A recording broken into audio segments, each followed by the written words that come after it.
Morning. आज हम मनुष्य शरीर का सबसे व्यस्त व महत्वपूर्ण अंग हृदय या दिल के बारे में बात करेंगे। इसे हार्ट भी कहते हैं। यह मनुष्य के जीवन में कितना महत्वपूर्ण योगदान देता है, इसे आज हम अध्ययन करेंगे। हृदय जो है यह पेशीय अंग है, मस्कुलर ऑर्गन है और यह रक्त को पंप करने का कार्य करता है। यह एक दिन में लगभग 7000 लीटर रक्त पंप करता है और यह एक थैली के द्वारा घिरा हुआ होता है। यह थैली में बंद होती है जिसे पेरिकार्डियम कहते हैं। इसे देखा जाए तो यह मनुष्य के चेस्ट जो होती है, छाती के नीचे होती है, हल्का बाएं साइड झुकी हुई। यह दिखने में नाशपत्ती के आकार की दिखती है। इसमें हम बात करें तो कुल 4 चेंबर या कक्ष होते हैं। मुख्य रूप से हृदय को देखा जाए तो 2 भागों में बांटा गया है, दाएं भाग और बाएं भाग। जो दाएं भाग होता है उसमें हमेशा अशुद्ध रक्त रहती है और जो बाएं भाग होता है उसमें हमेशा शुद्ध रक्त रहती है। अगर इसकी वजन की बात करें तो यह लगभग महिलाओं में 250 से 300 ग्राम और पुरुषों में 300 से 350 ग्राम होती है। हृदय 1 मिनट में स्वस्थ मनुष्य में लगभग 72 बार धड़कती है और बच्चों में यह 90 से 100 बार धड़कती है। हृदय में जो पेशियां पाई जाती हैं उसे हम कार्डियक मसल्स कहते हैं। हृदय के अध्ययन को कार्डियोलॉजी कहा जाता है और जो इसे अध्ययन करते हैं या इससे संबंधित जो वैज्ञानिक होते हैं उसे कार्डियोलॉजिस्ट कहा जाता है। हृदय सभी कशेरुकी जीवों में संकुचन के द्वारा, कॉन्ट्रैक्शन के द्वारा रक्त का प्रवाह शरीर के सभी भागों तक करता है। हृदय की जो पेशियां हैं, अनैच्छिक पेशियां, इनवॉलेंट्री मसल्स कहलाते हैं, अर्थात इस पर मनुष्य का जोर नहीं चलता है। अगर मनुष्य चाहे कि हम हृदय की क्रियाविधि को नियंत्रित करें तो यह संभव नहीं है। यह मनुष्य शरीर का सबसे व्यस्त अंग होता है। 24 घंटे हमेशा जब तक जीवन मनुष्य का रहता है अनवरत यह कार्य करते रहती है। अगर हम रक्त पंप की बात करें तो यह एक दिन में लगभग 7000 लीटर रक्त पंप करता है।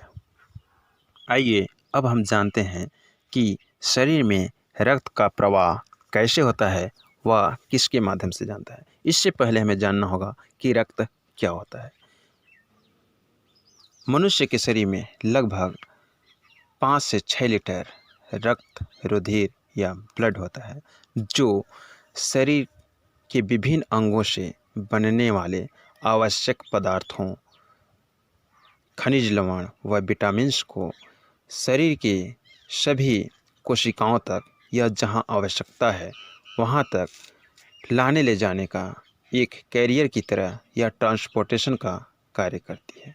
इसके साथ ही साथ एक महत्वपूर्ण कार्य करती है, चूँकि शरीर की सभी कोशिकाओं को ऑक्सीजन की आवश्यकता होती है।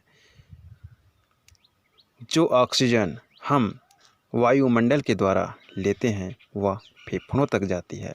वह फेफड़ों में हृदय से अशुद्ध रक्त जो आता है उसे ऑक्सीजन मिलकर उसे शुद्ध कर देती है और वही ऑक्सीजन शरीर के पूरे कोशिकाओं तक जाती है।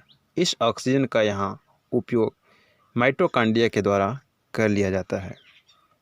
फिर वहाँ से कार्बन डाइऑक्साइड को लेकर रक्त शिराओं के माध्यम से हृदय में आती है और वह फिर से हृदय से फेफड़ों में जाती है और फेफड़ों में शुद्ध हो जाती है। कार्बन डाइऑक्साइड को वहाँ फेफड़ों में रिलीज कर दिया जाता है और उसे हम नाक के द्वारा वायुमंडल में छोड़ देते हैं। इस प्रकार से हृदय कार्य करते हैं। तो आइए हम स्टेप बाय स्टेप जानते हैं कि यह किस तरह से कार्य होती है। सबसे पहले जानते हैं हृदय की संरचना। अगर हृदय की संरचना को देखा जाए तो यह नाशपत्ती के आकार की दिखाई देती है और इसमें 4 कक्ष होते हैं, 2 आलिंद व 2 निलय। शरीर में, समस्त शरीर में धमनी व शिरा का जाल बिछा हुआ होता है।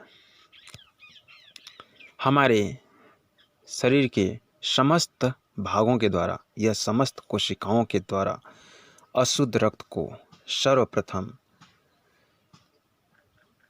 दाएं आलिंद में लाया जाता है और जो अशुद्ध रक्त होता है उसमें होता है कार्बन डाइऑक्साइड, इसीलिए अशुद्ध होता है।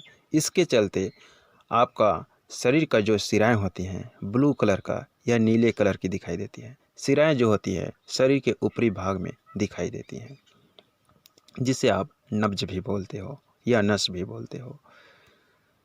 तो यह समस्त अशुद्ध रक्त सबसे पहले दाएं आलिंद में आता है और दाएं आलिंद से यह दाएं निलय में जाती है। दाएं आलिंद व दाएं निलय के बीच में ट्राइकास्पिड वाल्व लगे होते हैं, जो दाएं आलिंद से अशुद्ध रक्त को दाएं निलय में जाने देती है, लेकिन दाएं निलय से दाएं आलिंद में उस रक्त को पुनः वापस नहीं होने देती है, चूँकि यह कपाट एक ओर से ही खुलती है। इसके बाद दाएं निलय से फुफ्फुस धमनी के द्वारा रक्त, अशुद्ध रक्त फेफड़ों में जाती है और फेफड़ों में वहाँ गैसों का आय विनिमय होता है। कार्बन डाइऑक्साइड को फेफड़ा रख लेती है और उसके बदले में ऑक्सीजन को देती है। तो जो रक्त होता है ऑक्सीजन युक्त हो जाता है और वह शुद्ध हो जाता है। यह शुद्ध रक्त फुफ्फुस शिरा के द्वारा आ जाती है बाएं आलिंद में और बाएं आलिंद से फिर यह बाएं निलय में जाती है। बाएं आलिंद व बाएं निलय के बीच में बाइकास्पिड वाल्व लगे होते हैं, जो एक ओर से ही रक्त को प्रवाह होने देते हैं। बाएं निलय से महाधमनी जुड़ा होता है, एओर्टा जिसे कहते हैं। यह महाधमनी आगे चलकर अनेक शाखाओं में बढ़ जाती है, जिसे धमनियाँ, व ये शाखाएँ फिर से अनेक शाखाओं में बढ़ जाती हैं, जिसे कोशिकाएँ कहते हैं। और एक कोशिकाएँ प्रत्येक कोशिका तक पहुँचती है और ऑक्सीजन को कोशिकाओं में पहुँचाती है।